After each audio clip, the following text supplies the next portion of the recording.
The House has voted to hold Mark Meadows in contempt of Congress. These charges are now headed to the Justice Department, which will decide whether to prosecute the former Trump White House chief of staff.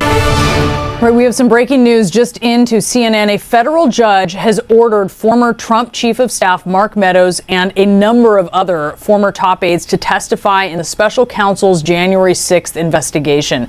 The judge rejected Trump's claims of executive privilege. Let's get right to CNN's Evan Perez. Evan, tell us what this means, because this may open the door to so much more information in this case. It really does, Brianna. The Justice Department has been winning these cases where they're asking a judge to compel some of these former Trump aides to answer questions as part of this investigation into the attempts by the former president to overturn the 2020 election results. So I need to tell you about something that just blew the doors off of everything we thought we knew about Trump's inner circle. And I mean, this is the kind of betrayal that you only see in movies. This is the kind of thing that when you hear about it, you have to stop and say, wait, did that really just happen? Because Mark Meadows, Trump's former chief of staff, the guy who was with him every single day during the final months of his first term, the guy who was in the room for everything, has apparently told prosecutors everything. And when I say everything, I mean everything. Every conversation, every meeting, every moment where Trump was told the truth about the 2020 election and chose to ignore it. All of it is now in the hands of federal investigators, and the fallout from these revelations is causing absolute chaos in Trump's world right now. But before we go any further, real quick, let's be honest. You can't really trust mainstream media anymore. That's why we built Pump Politics, to bring you real stories, real context, and no corporate spin. If you want to stay ahead of the headlines, join our free newsletter. We'll send the news straight to your inbox every day. Just click the link in the description to join. And if you just want to support what we're doing, join us, be part of the community that actually cares about the truth. All right, let's get back to the video. This vote happened after Meadows shared thousands of documents and texts with the committee, then declined to testify. There was a lot that he gave the committee, but at this point, he's pulled out entirely and said he's invoking the Fifth Amendment. Come on, are you kidding me right now? This is Mark Meadows we're talking about. This is the guy who was supposed to be loyal until the end. The guy who stood by Trump through the impeachments and the investigations and the scandals.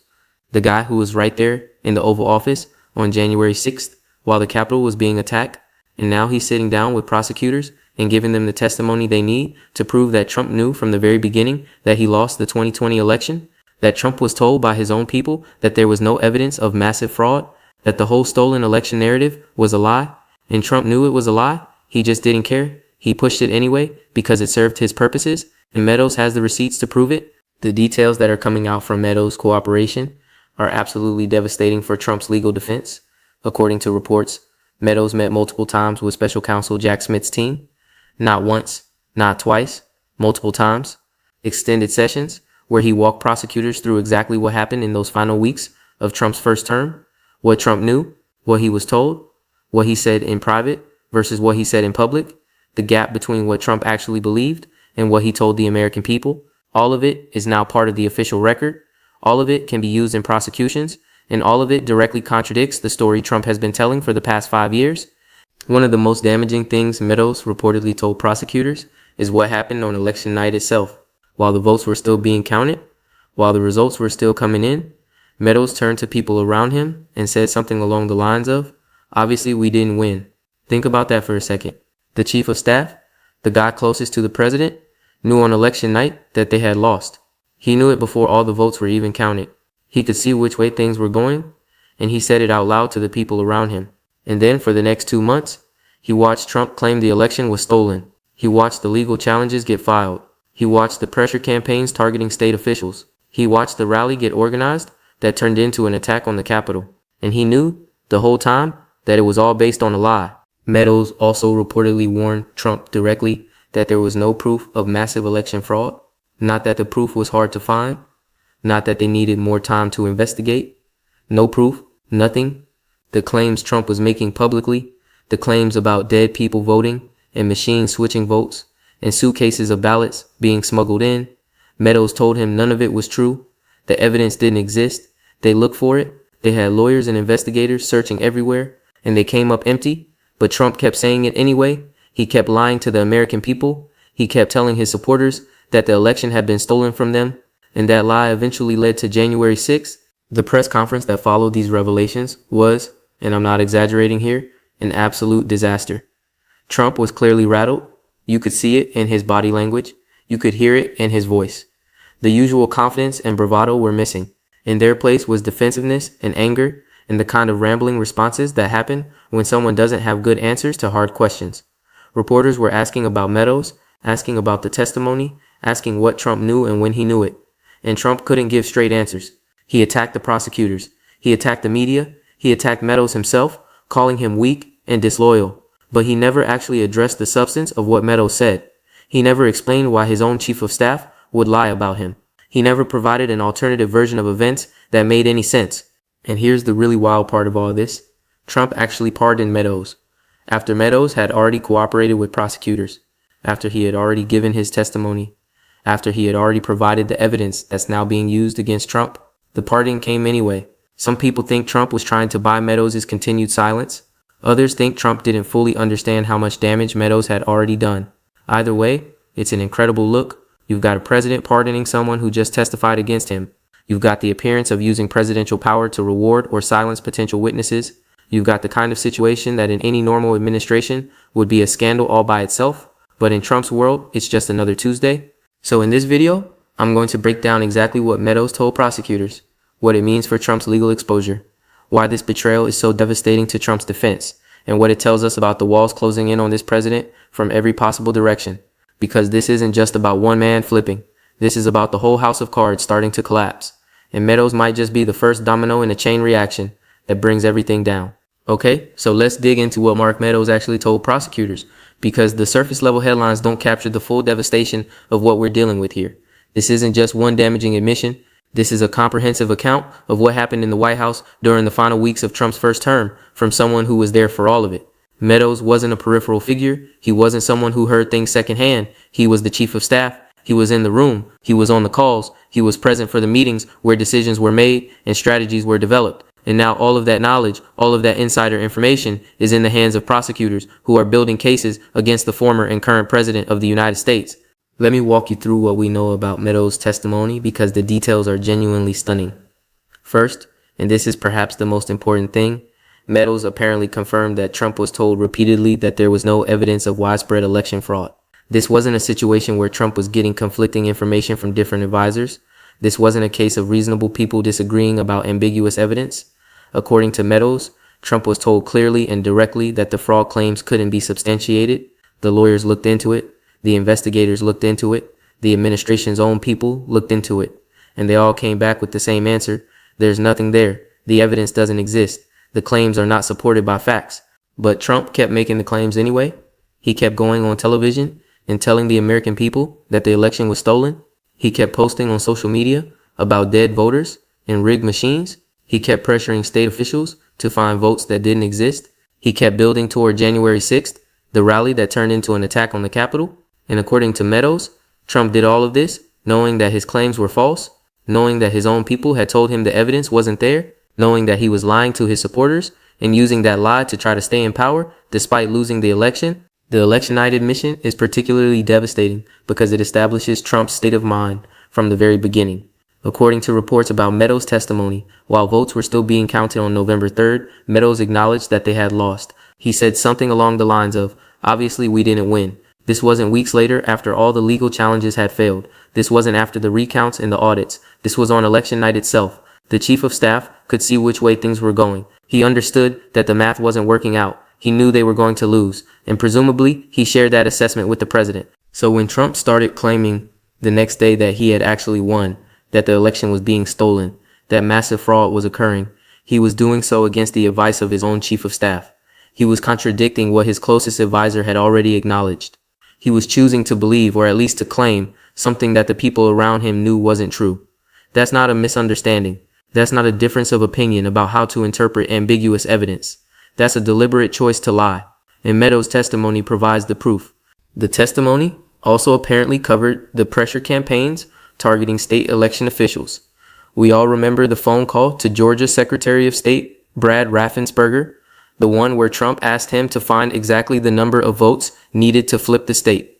But according to Meadows' cooperation, that wasn't an isolated incident. That was part of a broader strategy to pressure officials in multiple states, and Meadows was involved in orchestrating that strategy. He knew what was happening, he participated in making it happen, and now he's told prosecutors all about it. The January 6th rally itself is another area where Meadows' testimony is apparently damaging. According to reports, Meadows provided details about how the rally was organized, who was involved in planning it, what the goals were, and crucially, what Trump knew about the potential for violence before it happened. This goes to the heart of the question prosecutors have been trying to answer. Did Trump know that the rally might turn violent? Did he know that some of the people attending had plans beyond peaceful protest? Did he understand the risk he was creating by bringing thousands of angry supporters to Washington on the day Congress was certifying the election? Meadows, who was with Trump throughout that day, apparently provided answers to those questions. The cooperation itself raises fascinating questions about Meadows' motivations. Why would someone who was so loyal, who stood by Trump through everything, suddenly flip and become a key witness against him? There are a few possible explanations. One is pure self-interest. Meadows was facing his own legal exposure. He was being investigated for his role in the post-election schemes. Cooperating with prosecutors, providing testimony against Trump might have been the price of avoiding charges himself. That's how the criminal justice system often works. Lower-level players flip on higher-level targets in exchange for leniency. Meadows might simply be looking out for himself. Another possibility is that Meadows had some kind of falling out with Trump that we don't know about. Maybe something happened behind the scenes that made Meadows willing to talk. Maybe Trump did something that Meadows couldn't forgive. Maybe the loyalty that seemed so unshakable had limits that we didn't see. People who have been close to Trump often describe a pattern where he demands absolute loyalty from everyone around him, but shows no loyalty in return. When people become inconvenient or when they make mistakes, he discards them. Maybe Meadows experienced that treatment and decided he didn't owe Trump anything anymore. A third possibility, and this is perhaps the most interesting, is that Meadows simply decided to tell the truth. Maybe he looked at the evidence and the testimony he could provide and decided that his obligation to the country outweighed his obligation to Trump. Maybe he concluded that what happened after the 2020 election was wrong, genuinely wrong, and that participating in a cover-up would make him complicit in something he couldn't live with. People do sometimes have crises of conscience. They do sometimes decide that doing the right thing matters more than personal loyalty. We can't know for sure what's in Meadows' heart, but his cooperation is real. His testimony is real, and the consequences for Trump are real. The pardon adds another layer of complexity to this whole situation. Trump pardoned Meadows after Meadows had already cooperated with prosecutors. The timing is suspicious, to say the least. If Trump knew that Meadows had testified, if he understood the damage that testimony could do, then the pardon might have been an attempt to buy continued loyalty, a message that said, "I'm taking care of you, so don't say anything else." Of course, that kind of corrupt intent would itself be a crime. Using the pardon power to obstruct justice or influence witness testimony is illegal. And if prosecutors can prove that's what Trump was doing, that's yet another potential charge to add to the pile. Alternatively, Trump might not have fully understood what Meadows had already disclosed. The White House doesn't have visibility into grand jury proceedings. Prosecutors don't share what witnesses tell them, so Trump might have issued the pardon thinking he was securing Meadows' future silence, not realizing that the damage was already done, that the testimony had already been given, that the evidence was already in prosecutors' hands. If that's the case, the pardon was both too late and pointless. Meadows had already talked. The pardon doesn't undo what he said. It just creates the appearance of impropriety without actually achieving anything. The press conference that followed these revelations showed a president who is clearly under enormous stress. Trump's usual confidence was replaced by defensiveness. His usual discipline, such as it is, was replaced by rambling digressions. He attacked Meadows as weak and disloyal without explaining why Meadows would lie.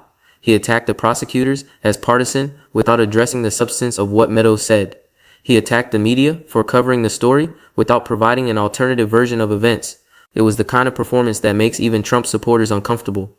The kind of thing that happens when someone doesn't have good answers and knows they don't have good answers. The political implications of all this extend far beyond Trump's legal exposure. Every Republican in Congress has to figure out how to respond.